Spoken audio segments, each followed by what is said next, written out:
जय हिंद, जय भारत दोस्तों। मैं पुष्पेंद्र गुड़ अपने चैनल गणित की चौपाल पर एक नई विषय वस्तु के साथ। दोस्तों, हमारा रैखिक समीकरण वाला अध्याय कंटिन्यू था और हमने रैखिक समीकरण का परिचय इसके पहले वाले वीडियो में प्राप्त कर चुके हैं।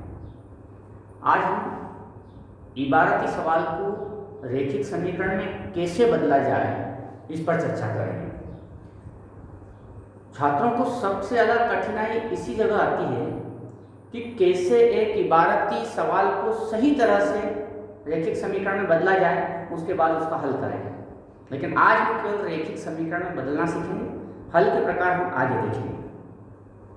तो सबसे पहले आप बड़े ध्यान से जो प्रश्न दिया जाता है उसको ध्यान से पढ़ लीजिए।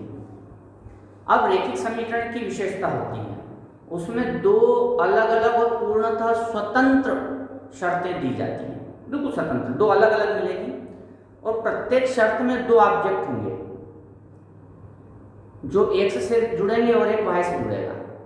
और जो दो स्वतंत्र शर्तें होंगी तो पहली स्वतंत्र शर्त से पहली समीकरण बनेगी और दूसरी से दूसरी समीकरण बनेगी। तो पहले आप सवाल को ध्यानपूर्वक पढ़ लीजिए, पूरा सवाल पढ़ लीजिए, उसके बाद दो शर्तें अलग अलग कर लीजिए। देखिए कैसे। आफताब अपनी पुत्री से कहता है, क्या कहता है? 7 वर्ष पूर्व में तुमसे 7 गुनी आयु का था। तो दोस्तों यहाँ पर पहली शर्त होगी, इससे पहली समीकरण बनेगी, उसका दूसरे से कोई लेना देना नहीं। अब से 3 वर्ष बाद में तुमसे केवल 3 गुनी आयु का रह जाऊंगा, ये दूसरी शर्त हो गई, इससे दूसरी समीकरण बनेगी। तो ये रैखिक समीकरण की विशेषता है, इसमें दो बिल्कुल स्वतंत्र शर्त रहेगी। अब हर शर्त में दो ऑब्जेक्ट हैं, जैसे कि यहां पर देखें तो आफताब है और उसकी पुत्री है और बात हो रही है उनकी आयु से संबंधित। तो आफताब अपनी पुत्री से कहता है 7 वर्ष पूर्व मैं तुमसे 7 गुनी आयु का था, अब से 3 वर्ष बाद मैं केवल 3 गुनी आयु का रह जाऊंगा। दो शर्तें हैं और दो ऑब्जेक्ट हैं, और किस पर बात हो रही है? आयु के संबंध में। तो यहीं से हम शुरुआत करते हैं सवाल की। हम सबसे पहले मान लेते हैं कि माना कि आफताब की वर्तमान आयु, हमेशा आयु वाले सवाल में वर्तमान आयु ही मानी जाती है।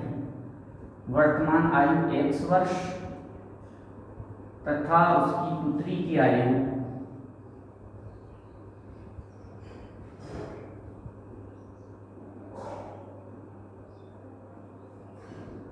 y वर्ष है।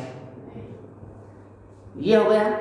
अब दोस्तों हमारा पूरा ध्यान केवल और केवल पहली शर्त, जो हमने दो अलग अलग शर्तें कर दी थी, केवल पहली शर्त पर हम पूरा ध्यान देंगे। 7 वर्ष पूर्व, ये तो आज की आयु है, x और y वर्तमान आज की आयु है। 7 वर्ष पूर्व, तो आप पीछे जाएं तो यहाँ केस, दो शर्तें तो अलग अलग केस बना दें। केस फर्स्ट किसके संबंध में? 7 वर्ष पूर्व के संबंध में।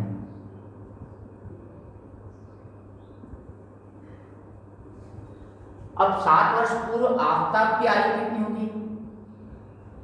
तो 7 वर्ष पूर्व कम हो जाएगी,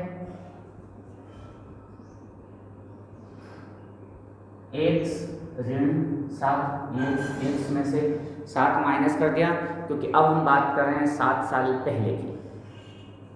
इसके बाद चूंकि 7 साल पहले केवल आफताब ही 7 साल छोटा नहीं होगा, 7 साल पहले सभी लोग छोटे हो जाएंगे। 7 साल चाहे कोई भी हो, तो यहाँ उसकी पुत्री भी 7 वर्ष छोटी हो जाएगी। आफताब की पुत्री की आयु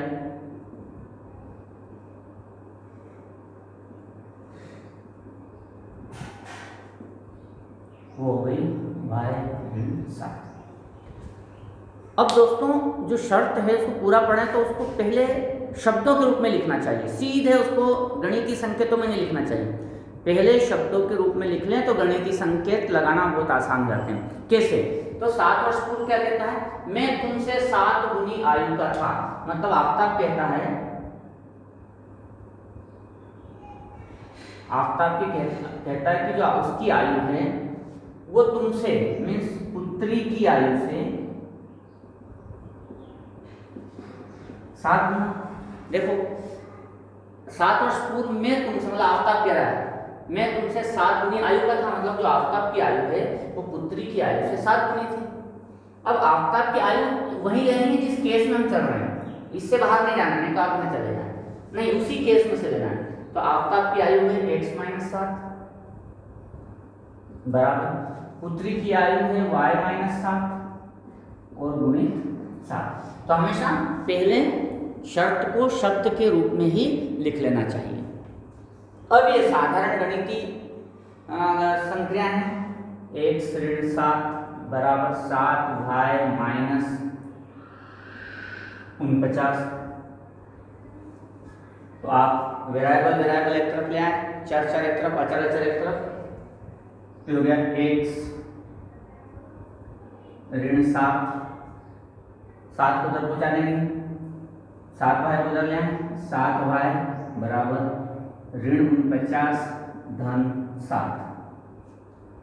फिर हो गया x ऋण 7y बराबर ऋण 42।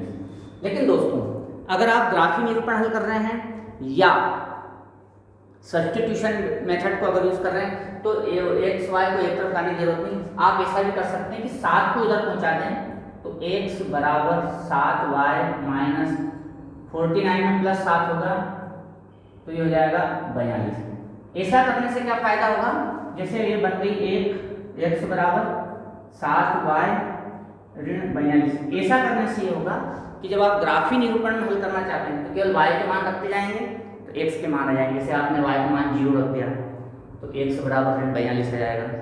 और अगर आप समीकरण के रूप में खाली लिखना चाहते हैं तो उसको ऐसा लिख सकते हैं, तो यहाँ से आपको समय भी बचेगा। ऐसा लिखने से आप सब्स्टिट्यूशन मेथड का उपयोग कर सकते हैं, ग्राफी निरूपण के लिए टेबल बना सकते हैं।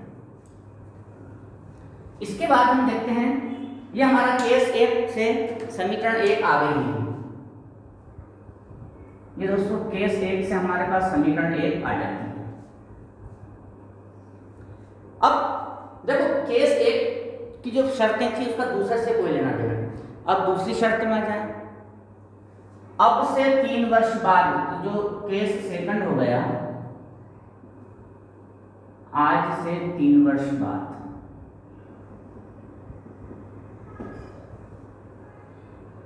आज से 3 वर्ष बाद दोनों की आयु में परिवर्तन होगा, क्योंकि ये तो वर्तमान आयु थी। तो आफ्ताब की आयु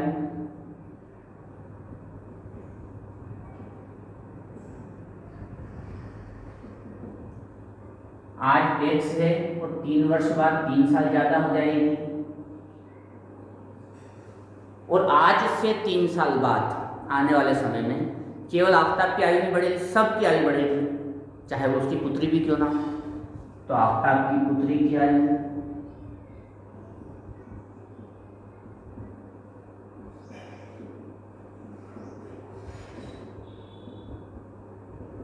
भाई 3 वर्ष। फिर वही बात, पहले समीकरण को शब्द समीकरण में लिख लेना चाहिए। क्या होता है अब से 3 वर्ष बाद? वो कहता मैं तुमसे केवल 3 गुनी आयु का रह जाऊंगा, तुमसे केवल 3 गुनी। तो मैं मतलब आफ्ताब की आयु, किसकी 3 गुनी?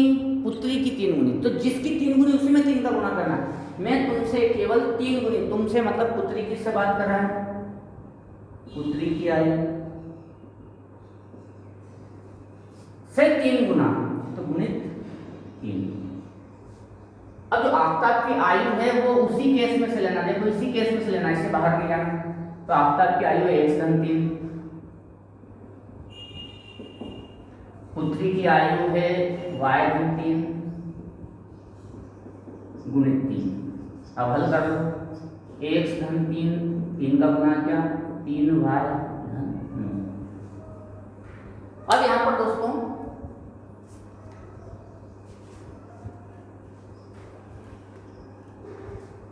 आप देखेंगे x धन 3, तो खाली 3 को अगर मैं उधर ले आता हूं, x बराबर 3y धन 9 ऋण 3, तो x धन 3y धन 6।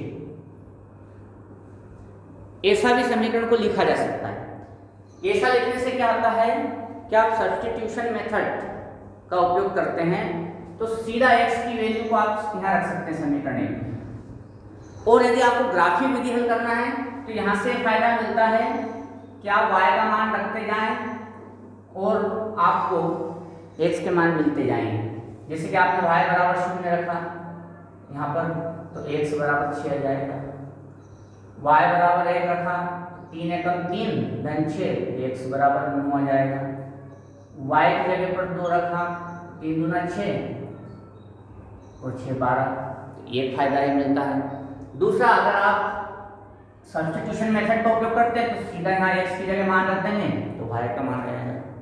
और समीकरण के रूप में अगर लिखना चाहे तो 3y को इधर भी ला सकते हैं तो ये x ऋण 3y धन बराबर 6।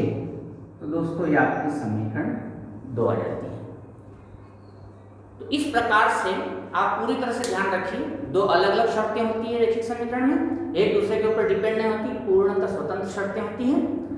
और हर शर्त में दो कैरेक्टर्स होते हैं जिसका एक x के से जुड़ाएगा और एक y से जुड़ाएगा। पहली शर्त से समीकरण 1 बनेगी, दूसरी शर्त से समीकरण 2 बनती है। तो दोस्तों इस प्रकार से हम किसी भी इबारती सवाल को जो रैखिक समीकरण का है समीकरणों का स्वरूप दे सकते हैं। और जानकारी के साथ मैं पुनः आपसे मिलूंगा। तब तक के लिए जय हिंद, जय भारत।